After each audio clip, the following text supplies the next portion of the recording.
Welcome back, people, to Bun&Cheese Reviews. This week is my top 5 influential basketball players. Obviously, this is going to be tailored to me, so don't get your knickers in a twist if you think this list is way off or anything and you think the position should be changed, because it's me. As I've always said from the beginning of these Bun&Cheese Reviews, if you want to put your own list down in the comments, that will be greatly appreciated. I'd like to know what everybody's lists are. Hopefully I've got some new fans for this and new subscribers for hear this, and I'm expanding in the world of basketball and I get to meet more of you. So, as I always say, let's stop all the talking, all the noise, and get straight into the list. Number 5, Allen Iverson. Without a doubt, my favourite player to not ever win a ring. And this is why. He is known for having some of the best handles in the game, even to this day, a whole decade after he's been retired. There is only one player people argue to put above him for that technique in Kyrie Irving. Being only 6 foot tall, and I say only because that's pretty short for an NBA player, of course, he utilises his handles to the fullest, consistently breaking ankles with crossovers and behind the back plays, making it look easy when it was anything but. As small as the detail it may be, I've got to add he was always recognisable by his braids, just like Pusha T, wearing them whether they was in or out of fashion. And I just got to respect that man, because too many people, especially celebrities, follow bad fashion. He is one of only 7 players to win an MVP but not a ring, which just shows how talented he was, but unlucky to not have the teams around him like the likes of Kobe and LeBron. When he led the Sixers to the 2001 finals, he was a leading man in their one win in the series against the Lakers, scoring 48 points. Unfortunately, this was the only win of the series, despite his stats being great for the rest of the finals. Number 4, Kobe Bryant. Okay, first of all, I want to say RIP to Kobe, a legend, recognisable in the sport of basketball, and he went way too soon. Next, I want to reiterate that this list isn't the top 5 best players of all time, so please do not get butthurt of him being only 4th, but it is who has been the most influential to me on this list.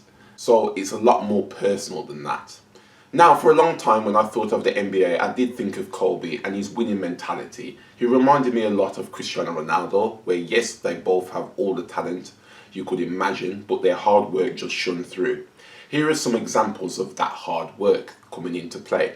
Practicing shots in the dark before practice, pushing the boundaries of injuries to still do gym work before games, and watching films of himself during breaks to improve. Staying with the Lakers his whole career and achieving as much as he did undoubtedly puts him on Mount Rushmore, winning 5 rings, 2 MVPs and 2 Olympic golds back to back.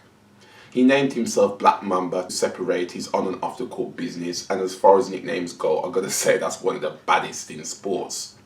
On his last ever game in the 2015-16 season, he put up 60 points, a record for the oldest player to do so. And what a way to bow out of the sport he dedicated his whole life. Number 3, LeBron James.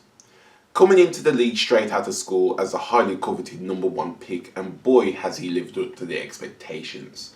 Drafted by Cleveland, he spent 7 seasons with them and achieved loads of accolades as an all-star, but no ring or MVP as of yet.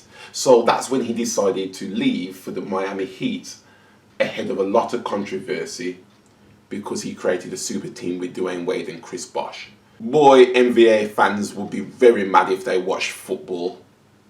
It was here he started achieving greatness with 2 back-to-back championships and MVPs. His decision to go back to Cleveland came at a time where Golden State was getting ready to dominate the league.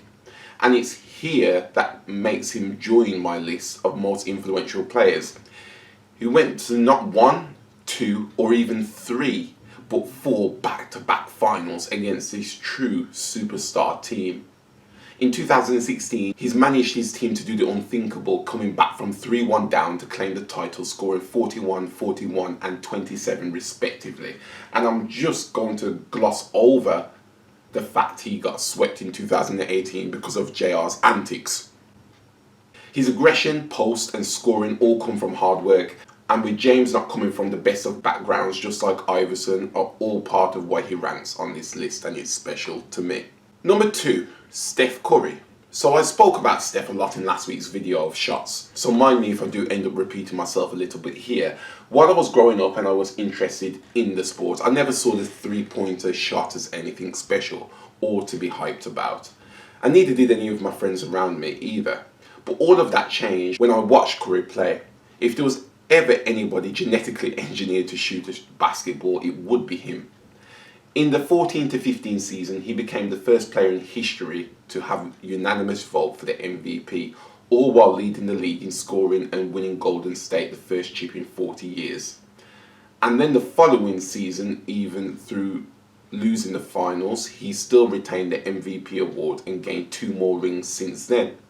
His personality on the court shines through with his confidence in shooting from anywhere, always being evident with good percentages, so much so they asked him to do it while in casual jeans on All-Star Weekend for charity. You know what I was thinking there. Lastly, he is also part of the 50-40-90 club, a statistic that is extremely hard to gain throughout a season. So now when I see anybody brick a deep 3, the only thing that can really come to mind is, man, you ain't Steph. What do you think he's Steph for? Number 1, Michael Jordan. The flagship for the NBA when I was growing up. All I heard about was Jordan this and MJ that, and oh, was it within reason. This guy is just sensational. One of my favourite moves of his was when he used to palm the ball with just one hand and used to wave it in front of his opponents to taunt them. He flat out said Kobe is the only one that could match his hard work and effort. Some of my favourite quotes of his are, "I've failed over and over and over again and in my life that's why I succeed." And success doesn't stop when you get there. Both of those resonate with me when I look back at my own life. Surprisingly, he was the 3rd overall pick in the 1984 draft. With it being the same draft as Hakeem, so you'd understand top was kind of off limits. But to think Sam Bowie, who got picked 2nd, career wasn't close in comparison to either champion. Portland Trailblazers and Indiana Pacers must have been kicking themselves for a while. He helped make the Chicago Bulls into a dynasty with Scottie Pippen and Dennis Rodman, achieving not 1 but 2 three-peats of titles between 90 to 93 and 95 to 98 respectively. Having time to retire once in between the three-peats and twice afterwards, all while putting up impressive numbers to the very end of his career at the Wizards. It's a shame there is a generation that will only really know him as the crying meme, when I remember being upset that I grew out of my clean white pair of Jordan's trainers at the age of 10. Oh, and also he owns the Charlotte Hornets. There's nothing good he's ever really done over there, but I think it's worth mentioning. So that is the end to my top 5 most influential basketball players. I did say last week I don't know if this will last a month, but I have done enough content for this to last at least 4 weeks. So I will see you next week for another basketball topic. Till then.